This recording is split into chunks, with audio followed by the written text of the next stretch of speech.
We have a special session. I've been looking forward to this session. We all have been looking forward to this special where we're going to present the siblings. Of course, you see my son sitting next to me. We have Crystal, we have Faith, and we have Nashawn. So we think it's very important, and I know some of the people have been talking about it on Facebook, but I think it's very important for us to understand and know the effects that having a special needs child has had on the siblings. Now, and I will say, when we discuss the effects, it's not going to always be negative. I know some people are just, thinking everything is negative, and it hasn't all been negative. I'm sure it's been positive. So, this is a session where me and Crystal are going to kind of pose questions, and we don't have any of the questions that have already been established. We wanted to take them by surprise. So I think it'll be questions, but it'll also be a positive discussion. And this is not only to help us, but it's also to help those that are coming behind us because, of course, we've run this race. We're not finished, but we have a lot of knowledge and we want to spread this knowledge to those that are just starting out. So, with that being said, we want to. Hey, Jeremy. Hi, how you guys doing? My name is Jeremy. I'm Morgan's brother. Faith and Sean, what's up? Hey, guys. Hey, how y'all doing? Okay. So with that being said, Jeremy, did you guys want to start and tell us, um, how things started out and how just kind of give us a brief description of when Morgan came into the picture and how you felt about having a special needs child, whether you understood, whether you didn't understand, but just kind of give us an overview of where you were. Okay. As far as having a special needs sister, I didn't understand it at a young age. When she was first born, I was so excited because it's another sibling. I was the only child before Morgan, so it's another sibling. So I'm thinking we're gonna have fun, go outside, just have fun, do sibling things. But over time, I started realizing that she wasn't developing or she wasn't acting like my peers or the young kid, the regular young kids, and I think that's when I kind of started to understand that she was different from everybody, but I still didn't completely understand it. So that was kind of like the beginning of me realizing that, okay, Morgan is different from everybody else. So, yeah. And how did you feel about it? To be honest, I didn't really feel any type of way. I think what made me feel the worst about it was just going out in public and the different stares that we got from different people who didn't understand or didn't know Morgan or anything like that. So out of everything, that was kind of the worst part about growing up, honestly. Just the different looks, the different places that we would go, we would have to kind of move around, especially because of Morgan. So those are things that I didn't really understand. I didn't really like, but it happened. So I know, and I think sometimes, when you say it's happened, I think that's the hardest part. Sometimes is understanding that you feel a certain way because I felt a certain way as a parent. So my whole thing was trying to guard him because sometimes when we went out we came into contact with some of his classmates, and I know how sometimes kids could be cruel, and when I would ask him, how do you feel about this, and he would just shrug it off like he didn't care, but I knew he did because I cared for myself, and I always felt bad because I wanted to protect him as much as possible. But I wanted him to also enjoy his sister and love his sister, which I knew he did. But I hated the fact that he just could not freely express how he felt because, just like me as a parent, I felt like I was saying something derogatory against her, and I loved her, but I didn't as an adult fully understand what I was handed. And so for him as a child, I just felt like I wish I could make things better for him, but like he said, it was what it was. Was But what was. yeah, but There's you not much still you can feel do about bad. it. You Yeah. still feel bad. So Crystal, I'll give Sean and you guys a chance to kind of tell like your first onset of understanding that your kids were disabled and them having siblings that were disabled.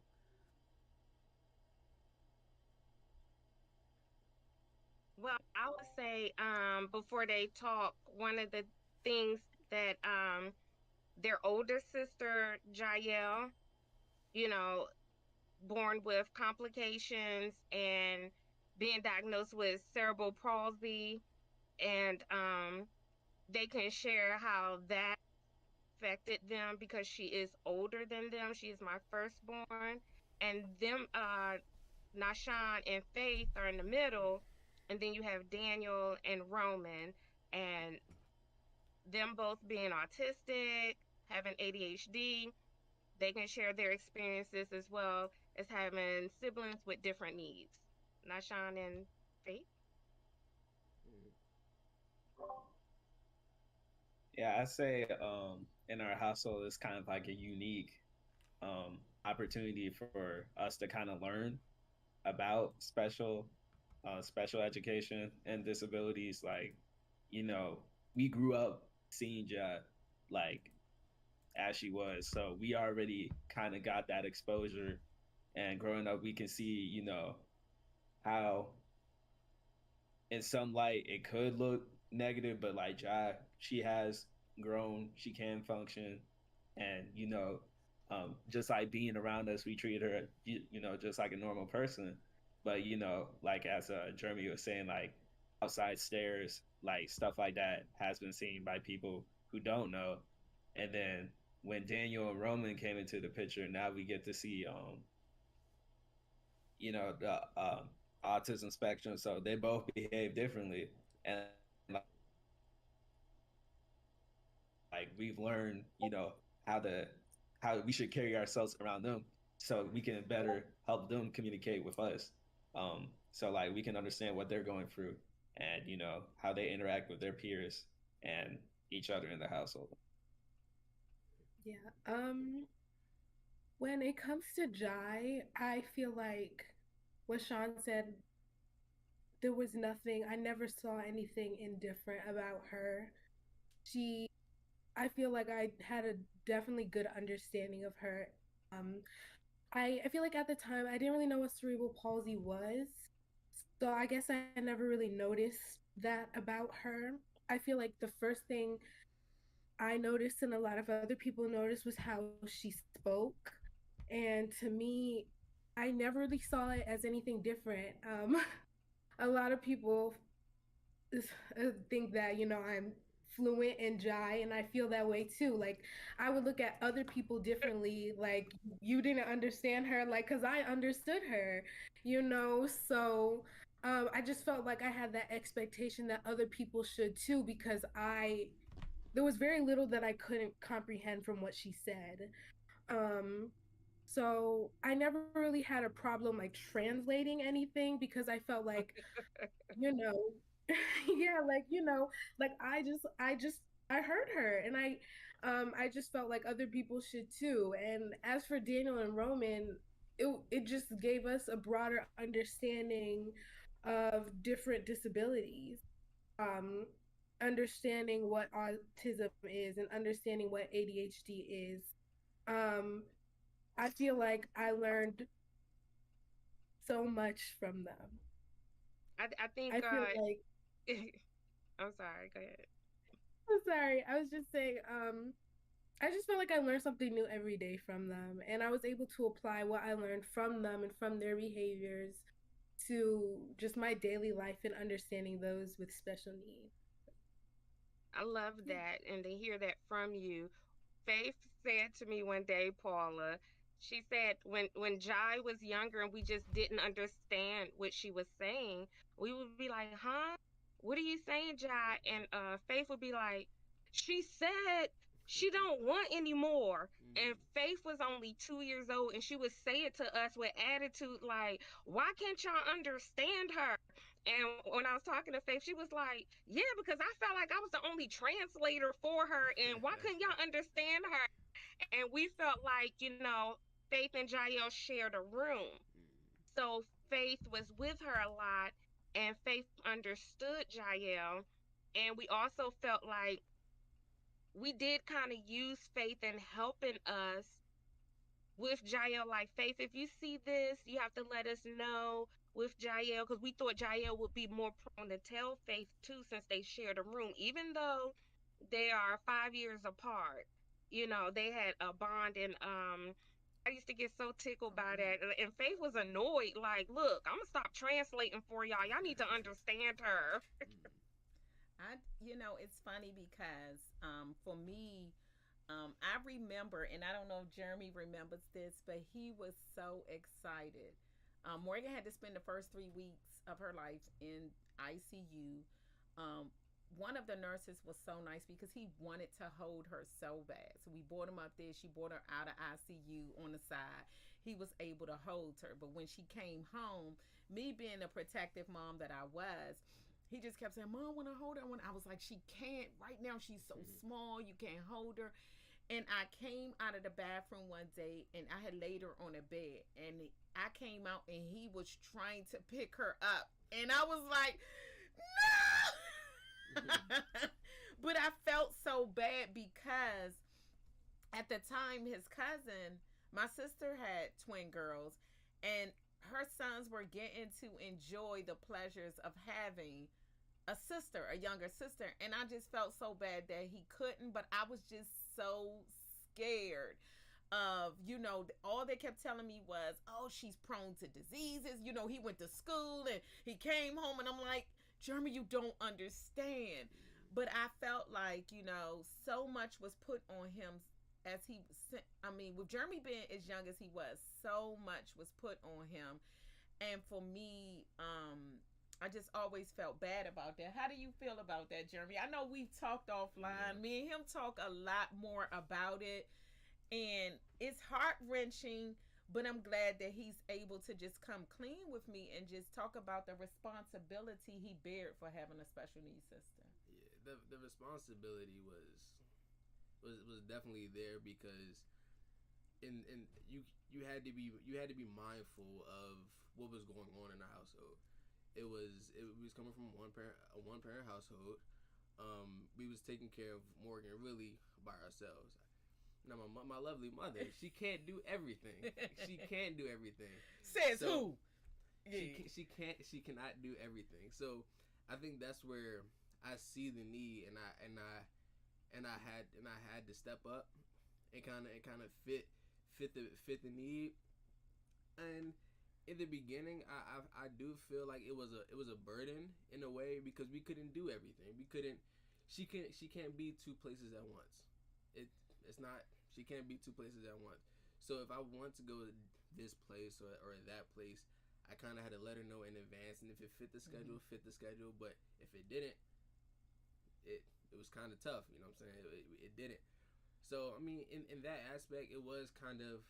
Well, were there many places that we couldn't go? Like there one was the movies. Yeah. The movies, right. the movies was a very hard place to go. That's right. Only because the loud noise, the darkness. Morgan didn't like that. She didn't like that at all. So the movies was one of the places we couldn't attend. Now, one thing that I did, I kind of felt bad about is that what we wanted to do was contingent on what everybody else could do. It's such as vacations. There were times that I wanted to do things, I wanted to go places, but I couldn't just grab up my kids and just say, "Let's go," because Morgan had developed a seizure condition and she was developing DIMI. Yeah. So everything with us was contingent upon everybody else. If other people didn't say, "Hey, Paula, we're going here and we're doing that," I couldn't do it. I was never the one to be able to initiate, "Hey, I want to go here." I had to just pull us into other people's plans. That's one. You're right. That's one thing. We couldn't go on vacation by ourselves because while you was watching Morgan, I can't be by myself enjoying the festivities. At a young age. So you're right. We had to kind of coattail on other people's kind of plans, and I would fit in with my cousins here and there. But yeah, that's how we kind of had to grind it out. And I always had to plan an escape route for us, like because I never knew what was going to happen. Um, because I didn't have a full understanding of Morgan myself, so I was always prepared for the what if this happened, what if that happened, and then I was always like, okay, what would I do with Jeremy? What can I do with her if I had to go to the hospital in the middle of the night? And I don't know if you remember, Jeremy, but there were times that I did have to go to the hospital in the middle of the night, Mm-hmm. and I had to leave him here because I didn't want to get him up at 2, 3 in the morning and take him. But the thing was, if they admitted her, what would I do? Lord Jesus, what am I Mm-hmm. going to be able to do? So it was always something to think about, and you always Yeah, felt bad because eggshells. at the end of the day, there were times that I just shedded tears because I felt bad for what he had to deal with. You know, Oh wow. yeah. So I mean, yeah, I can understand that. And Jael is the same age as Jeremy, Mm-hmm. yeah. and she is my firstborn, and her not hitting milestones in the beginning, I just thought, well, not every kid hit all the milestones until some things was a little bit more serious, and she had to do a lot of, lots of extensive studies and doctor's appointments. And I just kind of think that maybe my situation caused me to just keep going. Also, probably her behaviors. I did not know she had a lot of sensory issues, but her behaviors probably just kept me. Jael just seemed very neat to me and very mild mannered, and she understood at a young age. So if I said sit, she would really sit. And so then Nashawn comes along, and then Jael's in a lot of early intervention and things like that, and Nashawn is kind of I kind of have Nashawn to myself during the daytime, and then he goes to preschool. Then Faith comes along, and so then it's just those three for a good little while together. And like they kind of said, like maybe they didn't really recognize a lot of differences, other than she was prone to choke, so I had to be very mindful of what she ate. And Jael, Faith and Ashan were very protective of, like, Jael can't eat that. They were really good at that. They were kind of protective of her in that manner. Like I said, Faith understood her, but I still don't think they looked at her as being different. And Hmm. then when Faith and I, she can explain more about that, and Sean give his um, observation and his experiences when Daniel and Roman came along. Especially Daniel, he did a lot of eloping. He did behaviors that I did not know. I would have never. Faith and Nashawn were school aged, so they were already in school, but they could share their experiences of how that looked to them. Okay. Um, I feel like I could attest to all of the firsthand to all of the eloping. It was kind of difficult. Me and Daniel, we were at the same school. We were at the same elementary school.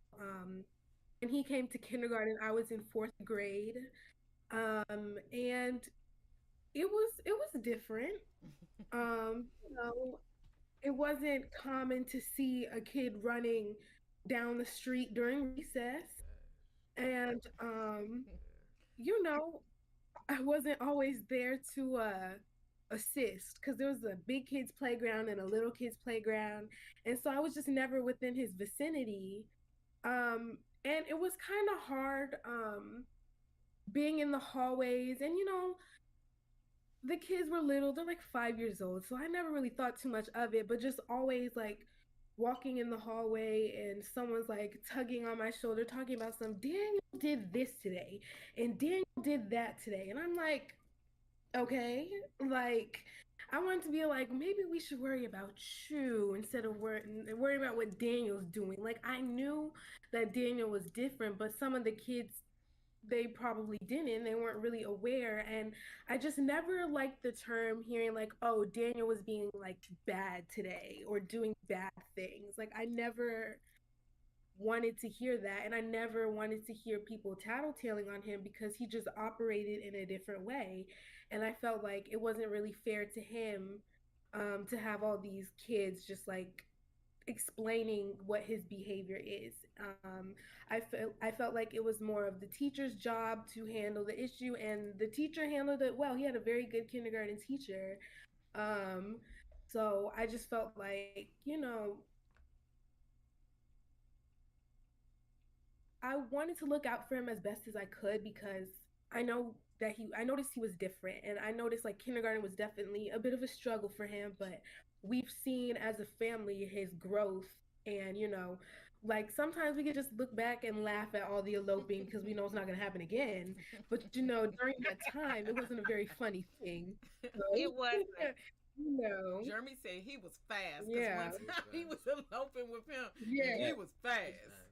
Jeremy, he was fast. he Hmm. was fast, and Faith is not telling lies. Like he would be running, he could exit the school and be down the street. The Hmm. staff was chasing him, the principal, like everyone was trying to catch him. And you Hmm. know, I will say if I ever felt anything about a kid, one of my kids, it was Faith that fourth grade year because Daniel name got around and it was like he's bad, he's this. And I even heard feedback from a few parents and I was in his classroom. I volunteered because I could not leave the school for safety reasons. I just felt like what can I do to know that my kid is I can't leave the school. And so I just Faith, do you remember the incident in kindergarten? I remember they were like Faith came down from her classroom and help clean Daniel in the bathroom and clean the bathroom because Daniel Hmm. had smeared poop in the Lord. bathroom and Mm. he was trying to clean himself. So he didn't go in there and maliciously smear poop. He was trying to clean himself and then cleaning himself. He's like, oh, I can't get it off of me. And he's wiping it on the walls or whatever, trying to clear it off of him. And when I heard that Faith came down, my heart sank, because I just felt like, wow, she's picking up some of the burdens that, but I also felt good that, wow, she did come down. She left her classroom and came down to the kindergarten class. And then Faith stood up for Daniel. Faith's friends stood up for Daniel, and then there were good parents. And Daniel had an awesome kindergarten teacher. He had a black male teacher who was just a rock star, who was like, let's keep all eyes on me. Do not be looking at Daniel. So Daniel wasn't the center of attention because he recognized that Daniel was a different learner. And if he had to move, he rather he moved than to make him just keep sitting still and following instructions. And so I do remember those Faith. You did kind of, your fourth grade year. I'm telling you, you came in clutch, girl.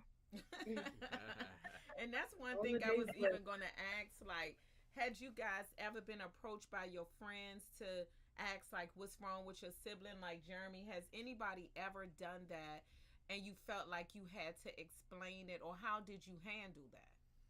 Honestly, I don't think I've ever had a friend come to me and ask me um, what was the situation with Morgan. I think I've had um, well, as far as my friends now, I think my friends now at the age that we are, we're more mature, and we can understand that she has autism. She's a little different from everybody else, and we understand that. But at a young age, I never had anybody ask. How do you think you would have felt about that, or how do you think you would have handled that? To be honest, I don't know how I would have answered that because in all honesty, I didn't was she's just different from everybody else. Mm-hmm. But that doesn't mean and one thing I kept with me, that doesn't mean she wasn't deserving of the love That's right. and the security that all kids should have. So Had you guys ever been faced with that question? Sean, I would like to hear from you because at some point Jael was transitioned out of special education in a cognitive impairment class. She moved from a self-contained to gen ed. And when she did that, I held her back a year and she ended up going to her same homeschool with Nashawn, and they spent fourth and fifth grade together. So, Sean, how did you feel about that? Like, were you asked or were you confronted with anything like that? Yeah, so I would say fourth and fifth grade was kind of the start where some of my classmates, either in the classroom or some of my friends, they would like pull me to the side. And, some people, ask with genuine intent of like trying to get to know. So they're like, hey, I'm not trying to be disrespectful or anything. But then moving on, middle school and high school, you still have genuine intent from people asking. But some people try to like throw like a little sly mark. And,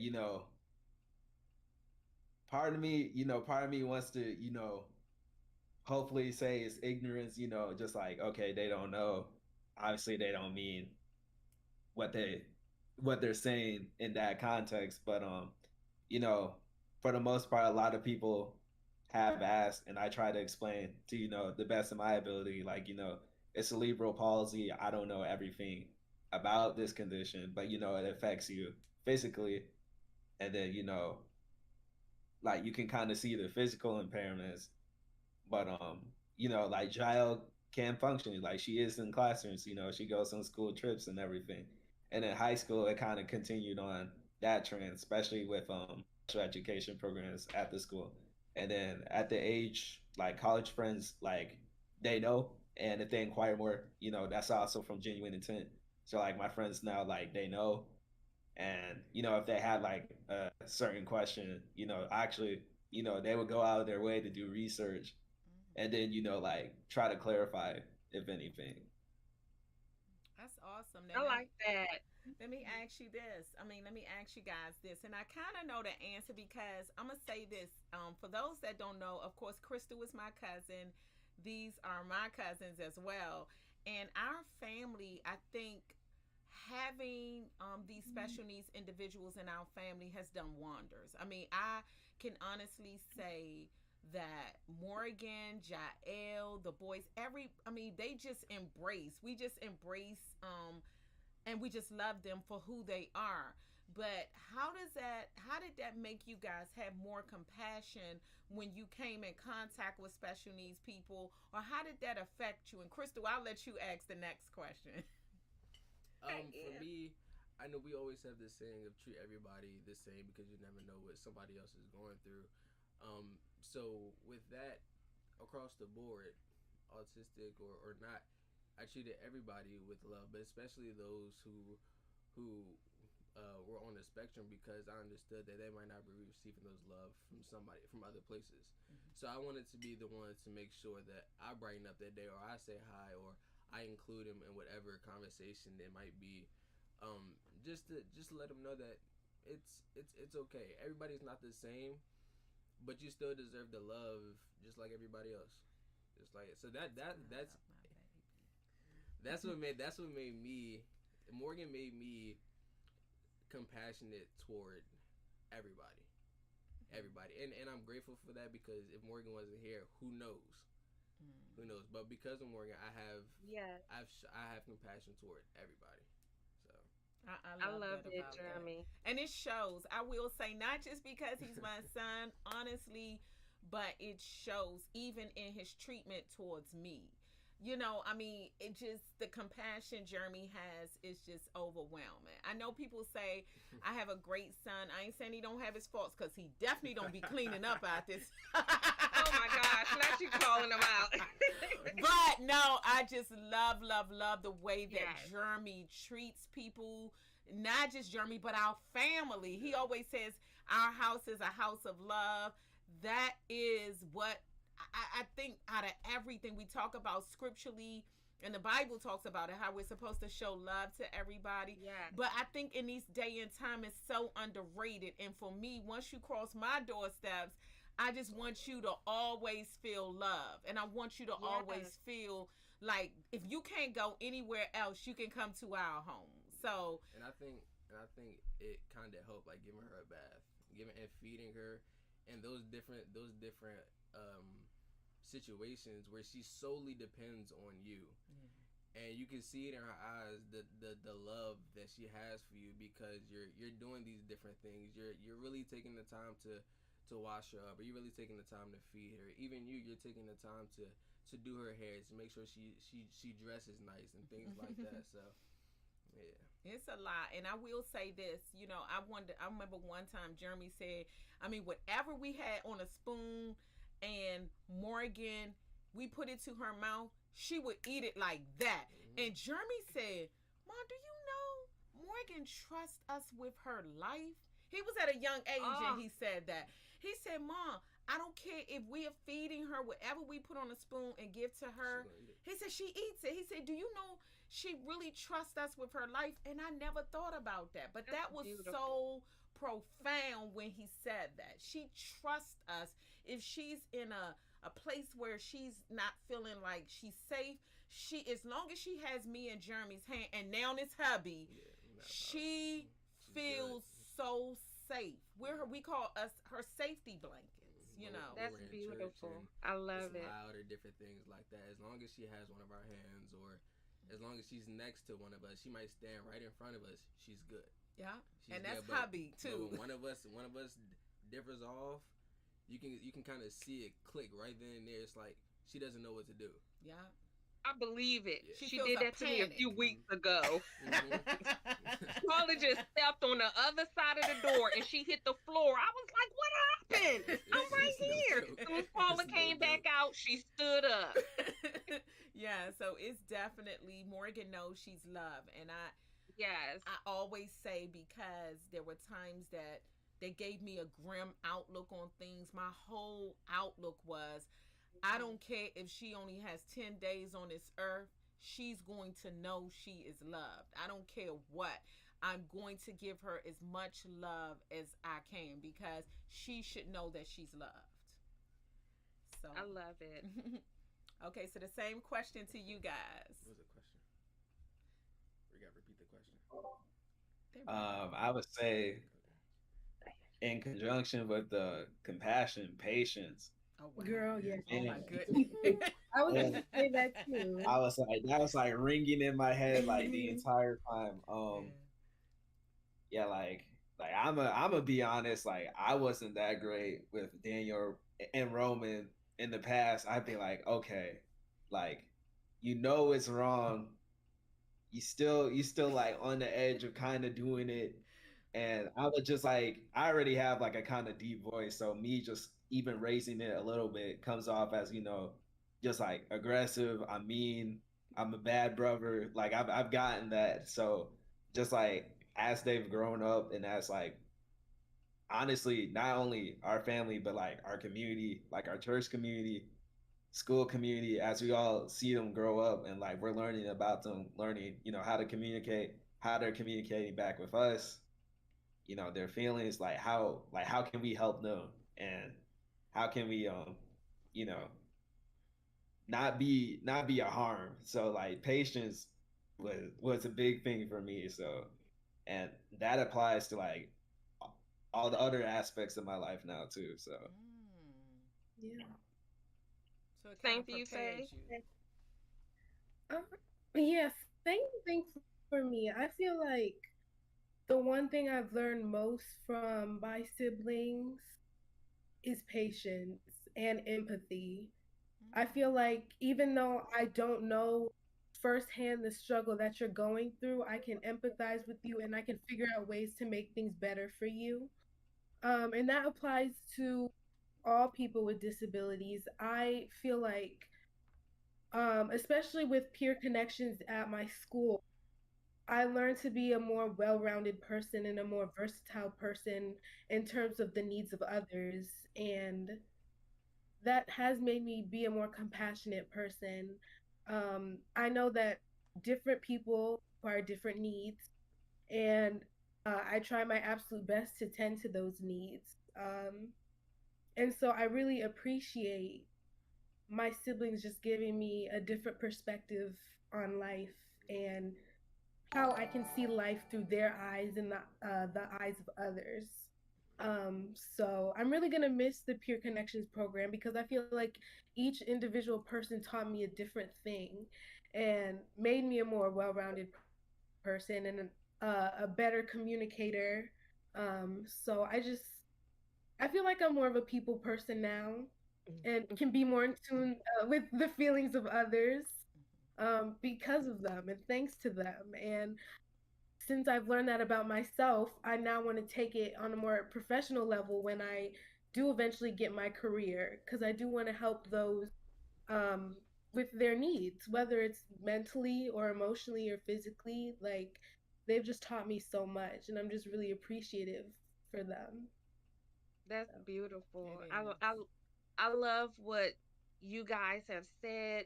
Jeremy was like, me looking at Jeremy, it catapulted me into. I remember seeing how Jeremy was with Morgan, and it really helped shape how I wanted my kids to be.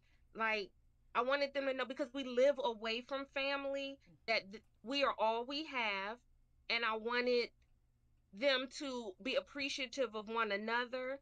And I used to always tell my kids, all of y'all have special needs. So, It's let's not right. just try to That's true. pick out differences. And so, Jeremy, you played a really big part in how I started shaping Nashawn. And while Nashawn deep voice, when his voice changed, it definitely scared the kids, the boys. But Nashawn is the first and the ultimate babysitter. He was the one because if he said sit down, them boys sat down. I think they were scared of him. His voice was so deep, you know, and they had such a great respect for Nashawn. He was a bit impatient in the beginning. Um, I think, because if you tell a kid to sit, you want them to sit, you want them to move a little faster, but then he grew to understand them, and all the kids know, like, your tone can cause them to cry because they're very sensitive.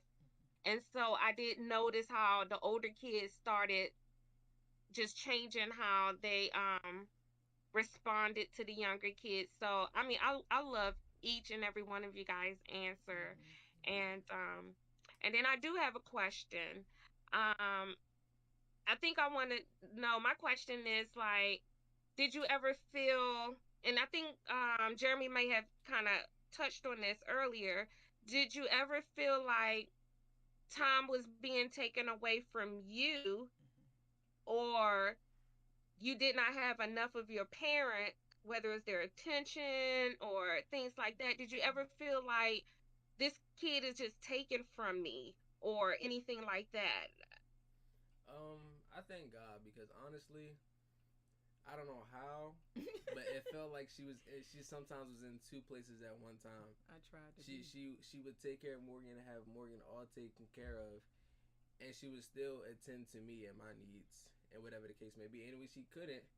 Thank God we have a family right up the street, Yeah. the Currys, where Yes. I would Yes. have Uncle Sean and Aunt Sean Yes. and Devin Ryan and all of them. Yes. You know Beautiful. what I'm saying? To show me attention, the love, and everything. So I was I was never lacking, never lacking. If it wasn't from her, it was from the second family right up the street. So Mm-hmm. never lacking. Now, and another thing, I don't know if you remember, but there were times because Morgan went to one school and Jeremy went to another school, and so I would do my calendar at the beginning of the year to see um, what days Morgan was going to be out versus what days Jeremy's going to be out. So there was Hmm. sometimes that she had to go to school and he wasn't in school, so I would make it Mommy and Jeremy Day. Yeah. God knows if he wouldn't take me to the Transformer movies, and I've seen all the Spider-Man movies. Well, what I would do is go in the movies and take a blanket, Mm-hmm. and I would make it as fun filled as it could be. I was like, Jeremy, anything you want to do today, it's your day. He was like, Mom, I want to go to breakfast. I want to go to the movies. Then sometime I want to go bowling.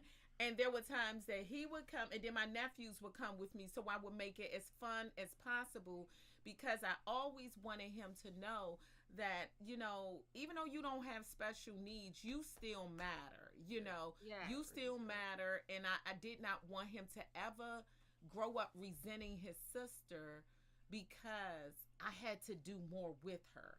So I always made it like, and I sometimes sleep. That was my sleep time. Yeah. But I Hmm. always wanted to make him know that I still loved him. And I think it was harder for him. I thought it would be harder because Jeremy was a only child 4 to 5 years, and he was showered with attention. I wanted that to keep going, even though I had Morgan. And I will say, giving you your flowers now, like the different times I was in school and I'd have lunch, or she would come up and volunteer at the school, or volunteer being a chaperone on the field trips and different things like that. As a younger kid, you really don't understand how much she's straining herself and how much she's spreading herself thin. But as I got older, and I think that's why our relationship is so good right now, because as I got older, I started to appreciate the sacrifices that she made more and more. So, oh, babe, you gonna make me cry. Jeremy.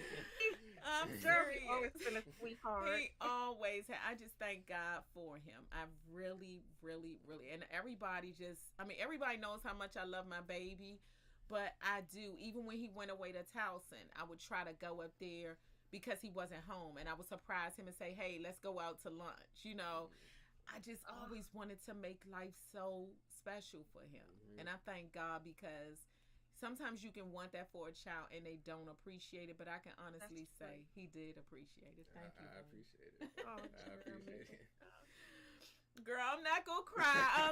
I'm not. Okay. But it's a blessing. All right. Sean, you're muted. Oh, I thought he was trying to talk. Oh no, I know Faith was trying to remember the question, and I was like, yeah. Yes, that's all. Go ahead. Oh, the question was like, did you ever feel like maybe like you don't have the attention of your parents? Or, you know, do you feel like this child is like taking a lot of the attention? And did you ever feel that way, or did you ever feel like you had, you know, did you ever feel lacking? Or Did you ever feel like in some ways? Yeah. I would say me personally, I would say no. I guess even growing up, looking back at it now, it's kind of baffling. You know, Dad used to travel a lot compared to how he doesn't really have to as much now. So I know like Mom taking us to school, taking everybody to school, especially when we're all at different schools at Or some different point. schools? Yeah. So just like managing that, you know, having dinner, um, you know, some of us would have practice, like I had track practice, all that stuff. So it's just like a whole lot of chaos kind of going, but it's in order. And you know, like if we're ever in a pinch, like we needed something for like a school project or just to hang out, like it was always there. It's not like it was ever denied, I feel. So um so y'all did a good job. I'm like, I don't know what to say. What about you, I Faye? tried. I feel like I never felt like I was lacking. I felt like I saw how occupied my mom was a lot when it came to Jai or Daniel or Roman. I understood that they needed a little bit more than um, how me or Sean needed, like in certain aspects. And I tried, like, especially during quarantine, my mom I just saw how very, very busy she was. She was like a teacher assistant to both Daniel and Roman, and she was in between the both of them at the table. And I just felt like that was the time. I think for me, I was like, if I ever needed some help, I better Google it because mom's hands are tied. Like, I wanted to be able to, I was like, I wanted to be able to do the work and just become more independent in some aspects because I never wanted to do too much to overbear my mom. Not to say that I didn't. I definitely had some needs and wants that I was like, mom, like, you know, but she was always there. Now, what's her phrase? I'm not an octopus. Many things that she could do, but you know, um, I felt like in some ways I wanted to help my mom. If I had like homework help, I would go to Sean. Um, and she was always my go-to parent because I was like, I don't even want to ask dad. Like, I didn't even want to ask dad. Because girl, he listen. So I just knew, I felt like when I really did need something, she was there. And I tried my best to make sure that if there was something that I could do myself, I wanted to make sure I did it because I know that there are just some people who needed a little bit more attention than me, and I was okay with that. So yeah, it was never really a problem. It just taught me to be a little bit more independent. So. Yeah. Well, I think that I tried to never miss a field trip. And then there was sometimes I was just in a bind. And I had Mm. a parent who always stepped in for me for Daniel. And that was like really big for me. And then I remember there was a time like the school was on lockdown. And it was the one time I didn't like pick Faith up or something. And the school was on lockdown. It was like the sirens in your area it was going off, and when I got that message the school was on lockdown and all, I was about to hop in my car and get to the school, and Dave's like, where are you going? If it's a tornado, how you want to get to the school? And I'm like, I gotta go get Faith, she at the school. And it was a parent that reached out to me. She knew the kind of parent I am. And she was like, got your baby girl right here up Mm, under me mm, with my mm, son. mm, She mm, was like, I want you to know she is safe. She is good. I'm not going anywhere. And that is what stopped me from leaving out my house. And I just always wanted my kids to feel like you all have a part of me, you have a piece of me. We do things together. Sometimes I do things with the older three, the younger two. Faith is in the middle, so she kind of want to get the best of both worlds. mm. And then there are times we do things all together, and then there are times that we do things individual. Jael has a half day. She and I go and get our nails done. We go eat lunch or something, And I didn't look at it as a task, but still, Paul, you make a good point. You could do all of that, and your kids could still say, Mhm. "But you didn't have time for me." Exactly. And they could just still feel that. Just because you do those things doesn't mean that you got to respect what their feelings are. Mhm. And to hear my kids say that and to hear Jeremy say that about you, it lets you know that they were very observant and they are very appreciative. And I mean, I'm telling y'all just really, really just, I'm already emotional. I know, Crystal. We have college moving next week, Yeah. and y'all just really tearing my heart, like Yeah. just pulling on my heartstrings. And it just, and then I know Paula and I have shared stories, and I mean, we give y'all our blood, sweat, and tears. Yes. Yes. Yes. And sometimes for some kids, that's not enough, Yeah. Yeah. and to Yeah. just hear that, and we thank God for y'all. Yes. And we still had you in activities, we had you involved in your church, in your community. Like, I don't even know where I used to look at Paula Yeah. and LaShawn and be like, where in the world do they get this strength and energy from? Curl and Woodland, honey. Curl and Woodland. Curl and And they Woodland. would. And then sometimes if people look at me, be like, I can't even hear your schedule. It's giving me a headache. Yeah. Because I Yeah. gotta always keep a visual of what it is that needs to be done. And how, I mean, today I always tell my kids, like, I'm not an octopus. I only have two tentacles, and I just can't do everything. And today I just couldn't be everywhere at one time. And Faith had to take an Uber, and we just talked the whole way. And she was like, "This is so embarrassing. This is uncomfortable." But I'm letting her know, you're good. We're talking. It's okay. It's a different part of life. It's showing your independence. And like she's saying, like, she's growing up in that area, becoming more independent, and I'm growing up in the area like, your kid doesn't need you as much. Yeah.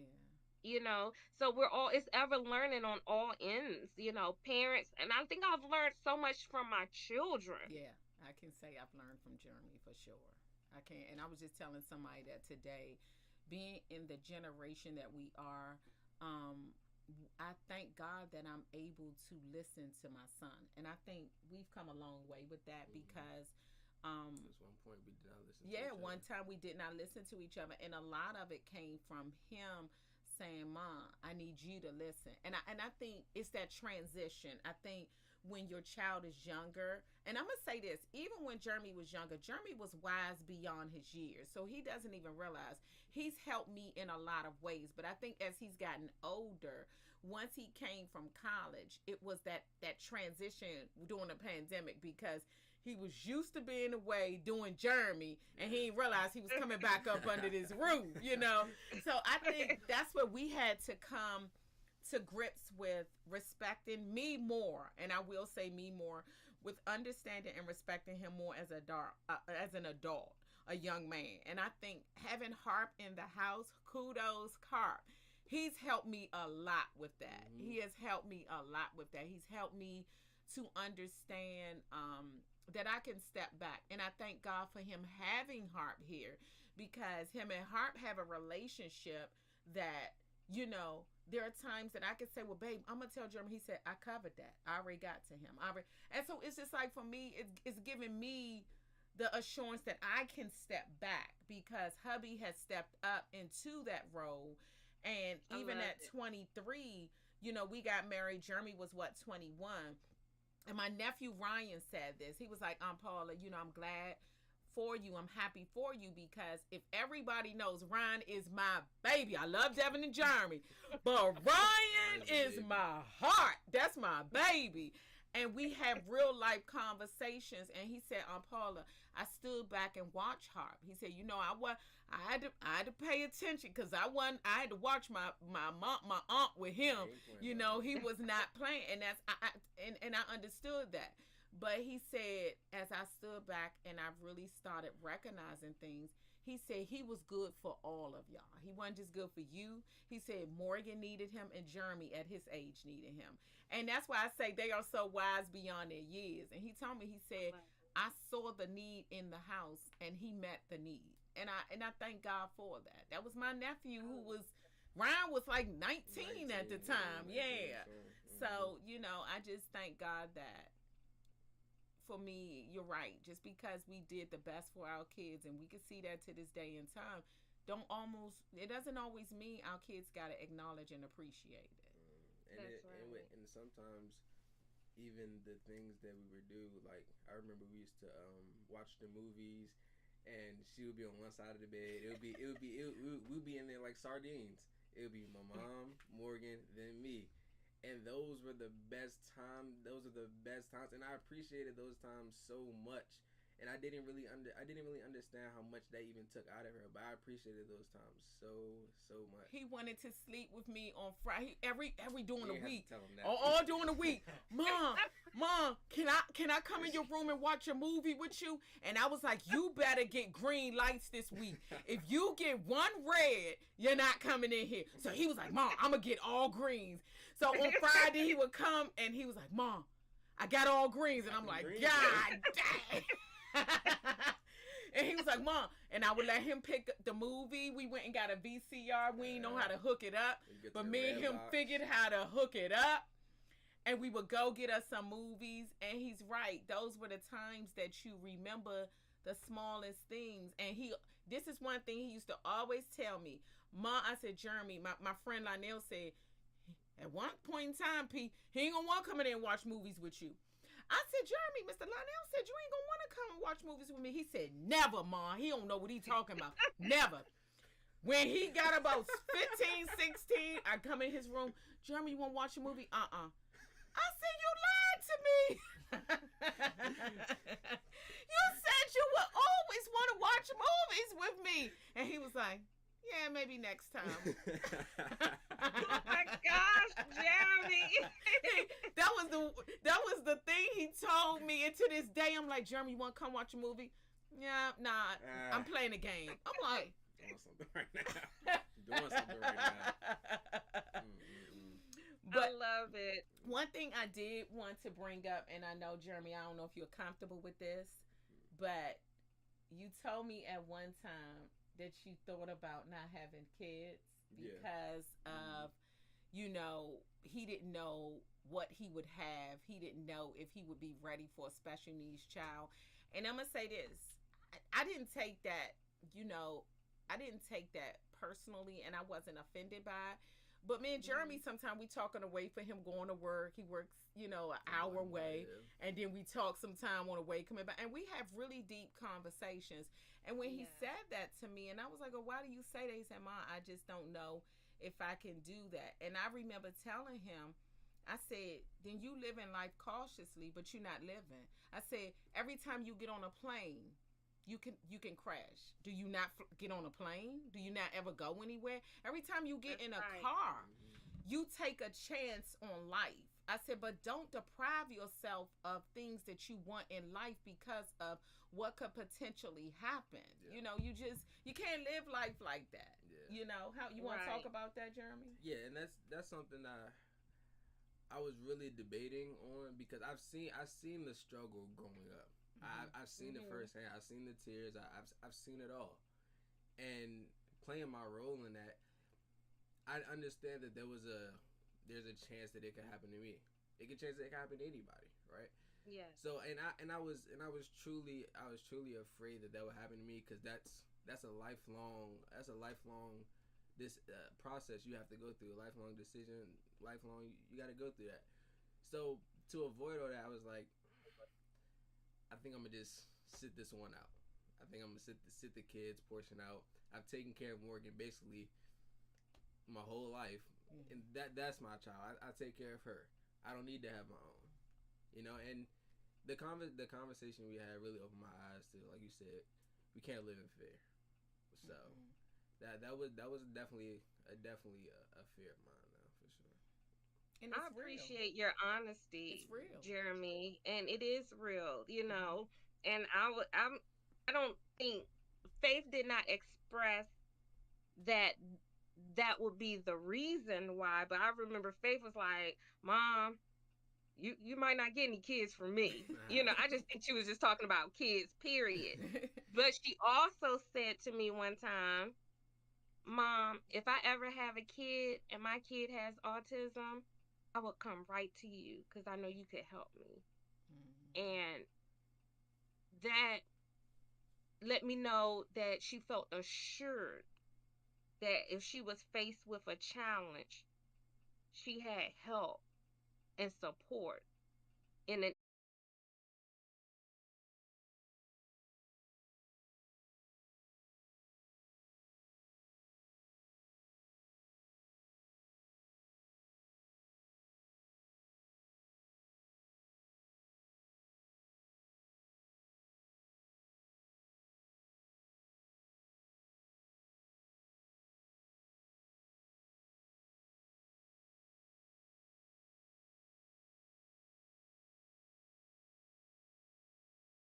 All the comments and the kudos and the support. We thank you. We ask that you guys have a wonderful evening, and we